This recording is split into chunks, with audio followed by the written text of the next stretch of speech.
All right, and we are live. This is the Gang Minute. It's been, wow, like 2 months. I think the last update we did was on February 22nd, to be exact. And we got a lot of stuff to catch up on. One of the things you may have noticed is I've been sticking to mainly podcasting and themed streams. So scheduled streams, particularly like Retro Friday, but I'm not doing much of the streaming thing myself because my ISP decided to start doing this thing called data usage charges. Comcast. If you could avoid getting Comcast, I would highly recommend it. I don't care how good people say the service is. Customer service is terrible. There's a lot of hidden charges, and their support people give you a runaround. And that's not a good customer service experience. But anyway, guys, YogiZilla here. I missed you guys. Representing GeekyAnswers.net. Don't panic. I'm still alive. It's been a while since I just talked to a mic by myself and did this whole vlog thing. So I'm gonna keep it short and sweet, hopefully. Because there's a lot. It's been a while, so I might have to make it for last time. But I'm gonna try to keep it short and sweet because there's a lot of stuff to do.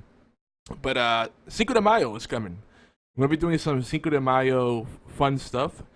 We do a thing called gang nights, which they usually happen on Saturdays, hosted by Obi1X2 and the gang, hashtag the gang.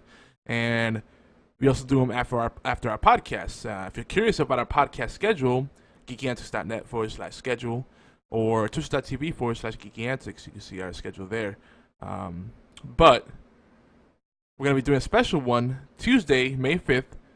And they'll be Tuesday here in about less than an hour. I'm on the East Coast. And this is a late edition of the Gang Minute vlog. So just wanted to let you guys know, I'm back on streaming. And to kick off, not just the fact that we're going to be doing more streaming again, and we're going to be launching podcasts. Still going to be a big focus of things. So on my personal channel, YogiZilla, I'll be streaming here and there. But I will still be focusing mainly on building Geeky Antics and using it as a vehicle to not just grow my personal brand, but to help other people, grow their brand, whether they're graphic designers, writers, maybe they do arts and crafts. There's a lot of photographers out there. Whatever kind of geeky stuff you do, we can help you get the word out and help you network and give you a place to share your voice. So that's kind of the vision behind Geeky Antics. I know it sounds very lofty, perhaps auspicious, but I think it's a good thing. But anyway, back to Cinco de Mayo or Cinco de Mayo. Cinco de Mayo. I can't even say it. We're gonna go back to our roots. Well, I'm gonna go back to my roots mainly. So I'm gonna do a stream on channel Geeky Antics, and I'll also be simulcasting it just like I am right now. And we're gonna be streaming Hearthstone primarily. Then I'm gonna try to see if I could stay up late, grind, and play some SolForge and Scrolls. Remember when I used to play those games a lot? There's going to probably be some indie games in there. I'm going to try to do as much as possible viewer games. So we're going to try to do some Don't Starve Together, Full Mojo, any kind of games we may share in common on Steam. That's primarily the main thing. And then, my glasses are fogging up. It's kind of humid today. But then one of our streamers, maybe a few of our streamers will go on rotation and probably, we'll try to. It won't be a 24-hour stream, but see how long we can marathon run it and do some Heroes of the Storm, CS:GO, and or GTA 5 community gaming. Regardless, and I'm not getting into the mic and everything. Regardless, we would definitely be doing Heroes of the Storm because not only are we celebrating the fact that the network is expanding, we got new collaborators, new friends. Sponsors like shinyprince.com. Make sure you check them out. All our sponsors, by the way, are at geekyantics.net/sponsors. But I'm not going to plug that right now. But what I do want to plug is the fact that we're growing and we're really excited about it. And we're also really fond of what Blizzard has been doing lately. Hearthstone has a very dear place in our hearts, and we were involved in the beta. Some of us were in the alpha. And now, Heroes of the Storm is a big thing for us. Some of us are going back to StarCraft 2 and Diablo 3. There's a lot of Blizzard fun going on. And Heroes of the Storm is celebrating 2 milestones very soon. It goes into open beta May 19th. So tomorrow, or just in a few minutes, really, less than an hour, it'll be a 2-week mark from the May 19th open beta. And then, June 2nd, we're going to see the full release of Heroes of the Storm. So, kind of a big deal. So, we're going to kind of be counting down to that unofficially. There's going to be a lot of talk about Heroes of the Storm on our podcast. No matter what podcast you listen to, you're going to probably hear a little bit about Heroes of the Storm. Even our friends on the syndicated podcasts that we have on our feeds, like the B Team podcast, they've been talking about Heroes of the Storm. Hero League, for example, it's really fun playing in a ranked mode and having that draft dynamic, the dynamics that are involved with drafting. It changes it completely. Of course, with as you see with any competitive scene, anytime you have high stakes, there's a lot of people that have high tension and are thus very salty. And ever since they opened up the game to a wider audience through the Founders Pack buy-in and the beta key giveaways that they gave a bunch of keys away to many people. Well, not a lot of people, but enough people, and then that let the friends come in. There's been some interesting characters coming in that don't get what Heroes of the Storm is trying to do, creating a team-focused, good sportsmanship environment, so to speak. People do not really get that. They're still thinking about item builds and individual carry and what's your MMR, what's your rank. All these things that don't necessarily result in a team win. They do not understand teamwork. And much as I love League of Legends and Dota 2, that is a problem you often see there. I haven't seen it as much on Smite. I don't know. I guess it's a different kind of beast. But I don't know.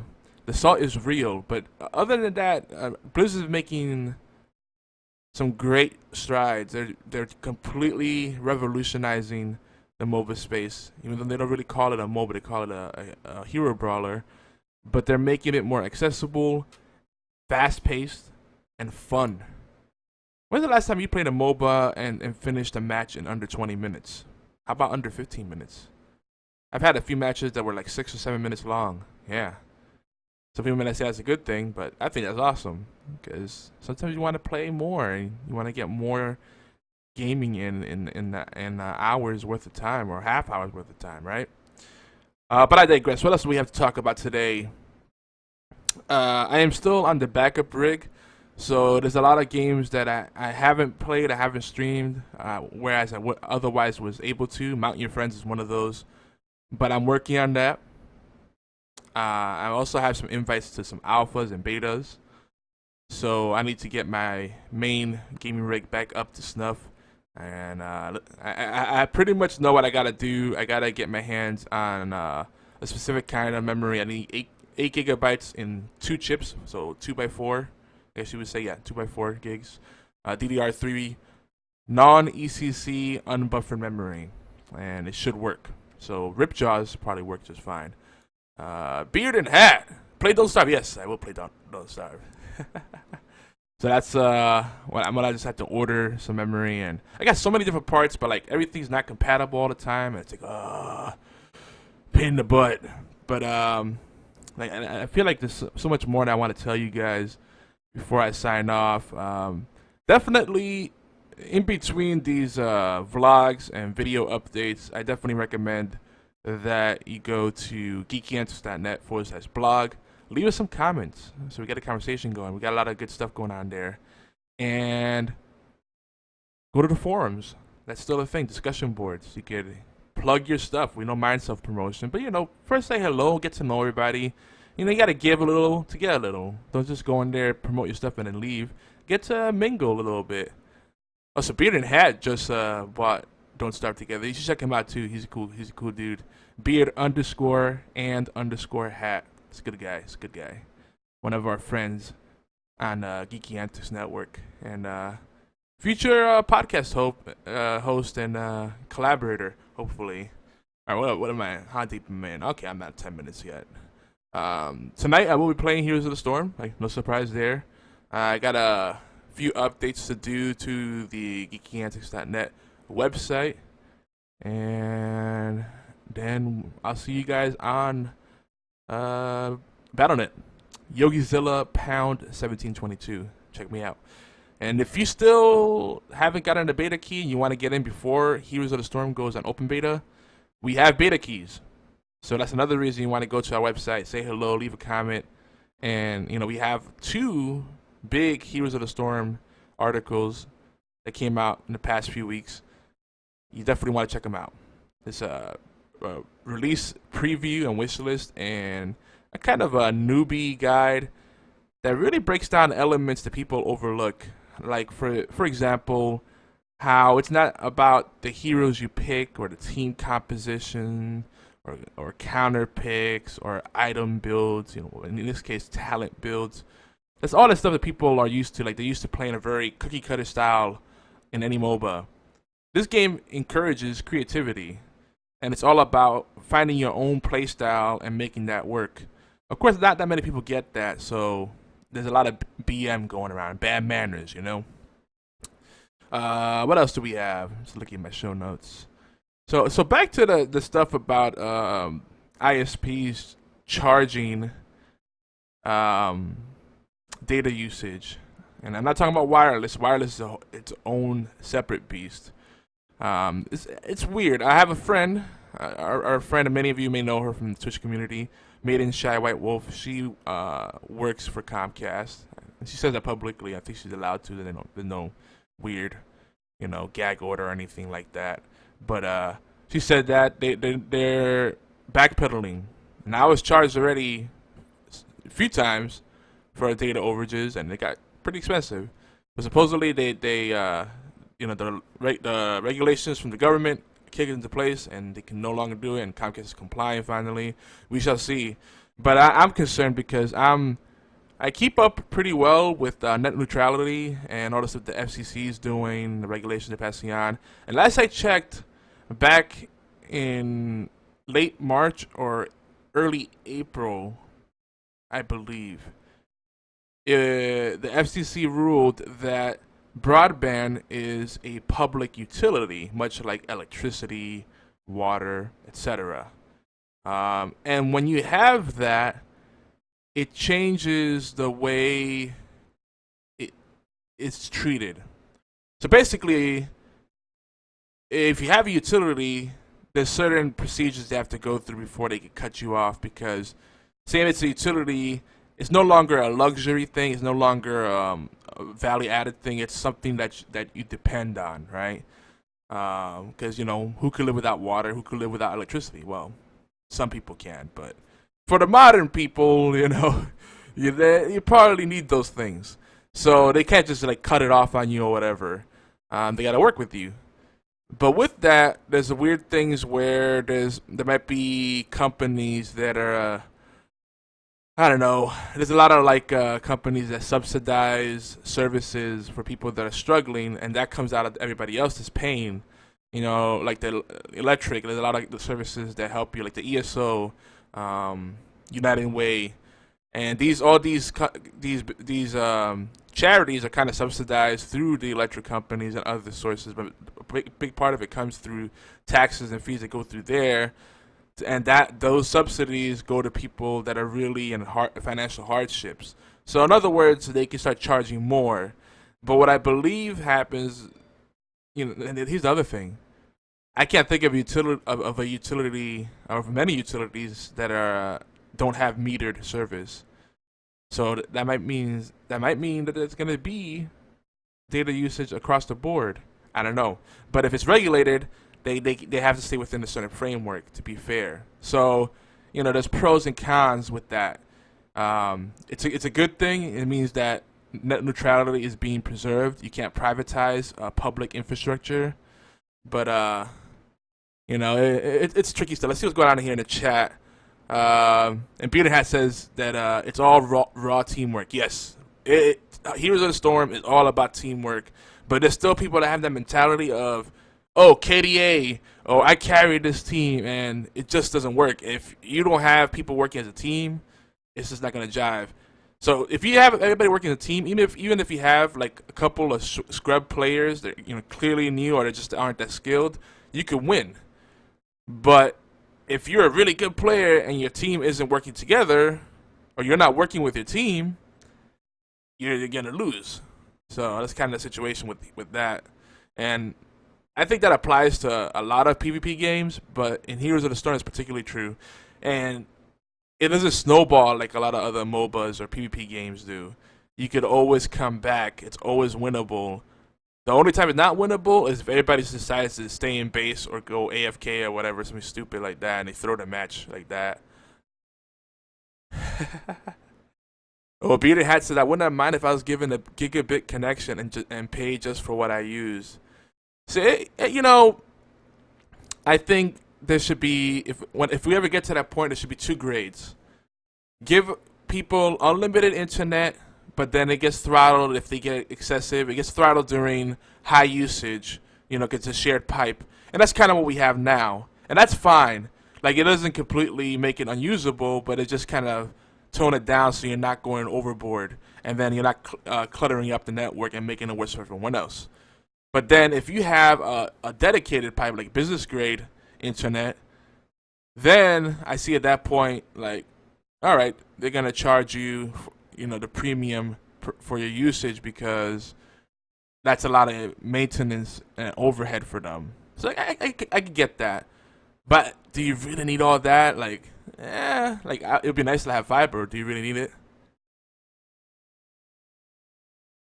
And Jed Martinez said, yeah, well, I mean, it still should be a luxury, but so many jobs require you to apply online. It's basically turning into something you actually need. Yeah, it is.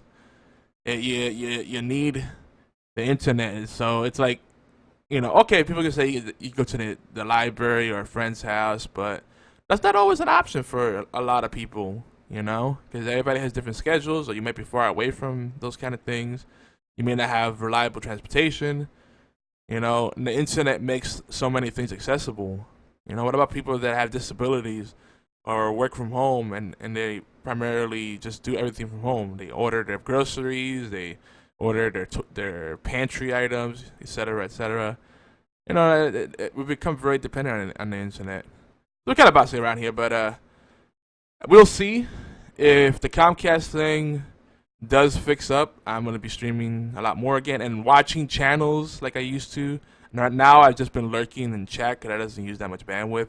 But if that's the case, I can start watching video and multitasking while I'm doing my work. And I like to support my fellow streamers and creatives. So shout out to Jed Martinez, by the way. Jed Martinez 25. I think he just left. I don't know. I hope you didn't feel like I ignored his thing. Public computer cafes should be more of a thing here in the States. I love those kind of things. There used to be one called Speakeasy, I think it was, but it was a massive one, and they had like a little snack area, like cafe type thing, and tons of computers, and it was really cool. And like what they did was, their rates went according to like peak times. So like if there was peak usage and it was really full, they charge you more per hour. I think actually they did it per half hour, I believe. So, and that is really smart doing it that way, because then people would think, well, can I wait till later to do this when there's not that many people, and then I can pay less? So you'd have a prepaid card, and that card might last you a long time if you go on a time during low usage. I used to love it. It's funny because even though I had internet at home and an awesome computer, it was kind of nice just going to there and hanging out with people and getting to know people, and like, I don't know, it just changed your usage, and it's weird. I can't describe it, but I also got into Neopets at that point. It was weird. I probably shouldn't admit that, but it was like Pokemon, but web-based. It's kind of neat, actually. Probably shouldn't say anything about that. But so again, Cinco de Mayo, we're gonna be doing special stream event, and again, at my side, I'm gonna be streaming a lot of Hearthstone. I gotta catch up on all the BlackRock stuff, and then if I get to it, I might play Hearthstone all night, on the stream. But if I get to it, depending on the crowd, I might do SolForge, Squirrels, etc. And then on or off air, we're gonna do Heroes of the Storm, because that's our current obsession. And for those who don't want that, I'm sure Obi-Wan X2 and some of the other folks on the gang will be doing GTA 5 or CS:GO or whatever else is cool to play. Also, I'm back on Xbox Live. I have an Xbox One, so if you wanna play games with me on there, my name on Xbox Live is YogiZilla, and I'm on the Smite beta on Xbox One, and I might be getting on a Gigantic beta on Xbox One too. So if you're on that, hit me up. We'll talk. It's gonna be pretty exciting. I wonder if they still have an NDA with Gigantic, because I should probably not be talking about it. I forgot. I think at this point everybody knows that someone they know is on that thing. It's supposed to be coming out this year anyway. It's kind of a moot point. CS:GO, yeah. CS:GO. That's kind of how I feel about it. Like, I play it in small doses, but that game, the salt on that game, and the thing about CS:GO, I love search and destroy on Call of Duty. I love like playing tactical or stealth like, but and I don't mind if I die early, because I know if I die early and I'm just waiting for the next round to start, it's probably my fault. But the rounds are much shorter. CS:GO seems to drag on, and it's kind of I don't know. It's grueling to play CS:GO. I have to be in the mood for it, for me at least. I don't know. I guess my patience is waning. Hey, Xbox One. Don't be ragging on Xbox One. You know, hey, to be honest, you know, there's a few cool people that have PS4s.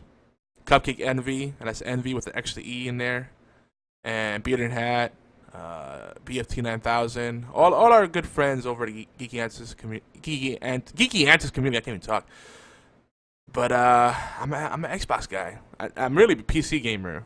The consoles are kind of pitiful right now as a whole, to be honest. But I'm enjoying the Xbox One, so I'm happy. I have no regrets.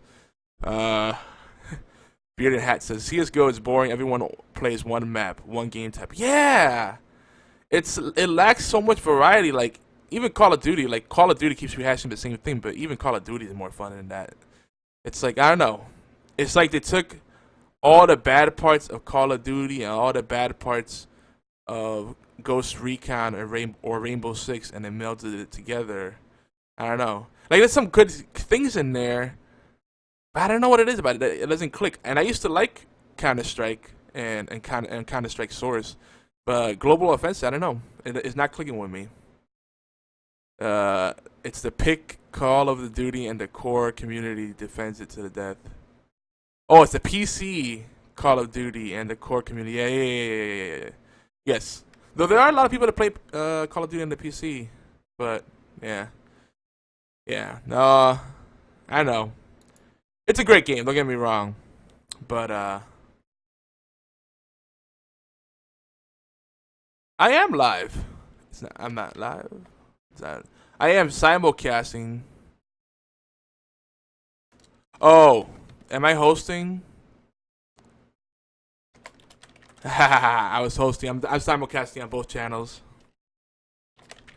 Yeah, see, Twitch still hasn't fixed that. If you're hosting and you're streaming, it won't show the stream on a mobile device. On the website it will. The app is kind of wonky like that. Anyway, I'm about to wrap up. Mag, you know, I've heard some people loving on Mag. I can't be there with you on that, man. On that one, man. That's a PlayStation thing. I'm just not a PlayStation guy. Can't get excited about it. But I've heard good things about it. I can see. Like, I think Mag is to PlayStation what Halo is to the Xbox gamers. So I can appreciate that. But I can't relate to it right now. Who knows? Maybe one day I'll just sell out and be like, yeah, sure, send me that free console, and I'll write a good review about your product. Blah blah blah. Eventually, I'll succumb to the pressure. Because those kind of offers will come in. It's like, hey, we'll give you this and that, and you can review our thingy bobbly. You know, that'll be your payment, and just say this about it. This is a media kit. This is what we want you to say. That, you know, these companies, they give you um, a sheet with like a media kit with like pick photos they want you to use, to choose from, and buzzwords and phrases they want you to include in your write up, whether verbatim or like paraphrase. But Mag died because Sony gave it no support. Support is the big thing. So many great games just left to rot. And I put it's May 5th in here, and I just realized it's May 4th. So, yeah. But it is for Cinco de Mayo. I caught that at the end at least. Who cares? Anyway, I'm gonna head out of here. I gotta get some stuff done. I'm gonna be doing some updates to the geekyanswers.net. Follow up on the forums and stuff, and then I'm getting that itch to play Heroes of the Storm. I want to wrap that stuff up and get back on there. Maybe play some Hero League, and then check in on our TeamSpeak and see who's on there right now. And if you want to know our TeamSpeak, guess what? You go to the Geeky Antics channel. You type not pound, bang, exclamation mark, TeamSpeak or call in, and it'll show you our TeamSpeak.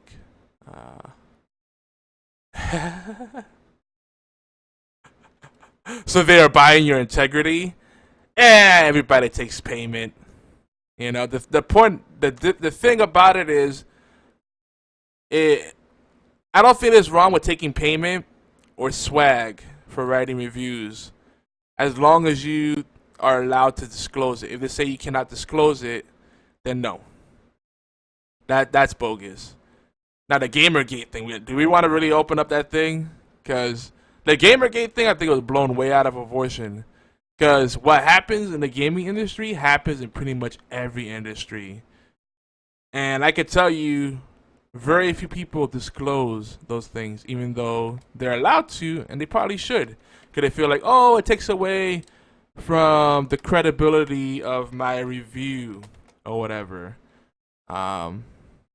It's kind of a shame. I'm multitasking here, checking the website real quick. But nah, no one could buy my integrity. If that was the case, I would have sold that a long time ago. But I'm not that easy. Maybe if they buy me a few dinners, then maybe I'll sell out. I think everybody has a breaking point where they sell out. Especially if you're really desperate. It's like, damn, I need some quick money. And those things come in.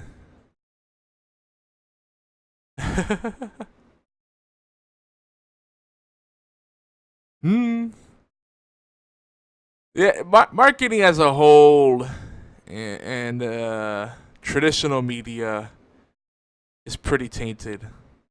That's why everything's shifting to the curators, the content creators, and the enthusiast press, because we tend to speak more from the heart and about what we're about. Unfortunately, companies are realizing that's where they need to focus on, the smaller circles of influence. So they're starting to try to regulate that stuff, put blocks in it, or pay them off and different things. Like, look at the way Nintendo limits what you can put on YouTube. Hey, Melissa, what's going on?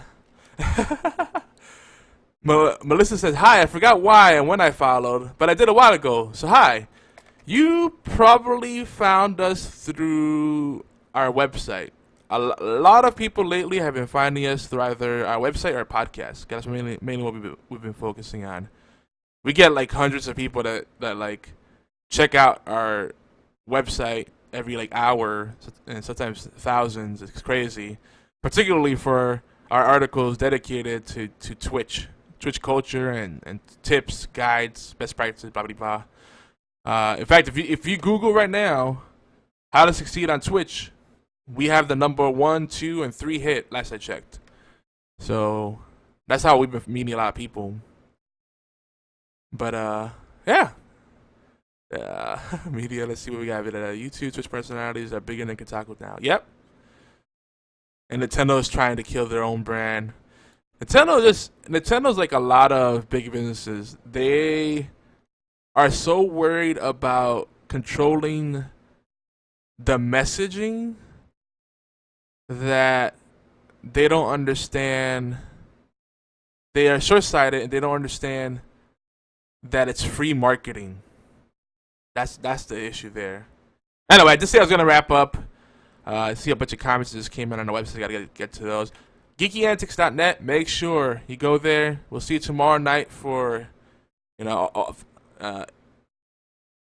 unless something blows up, we'll be there.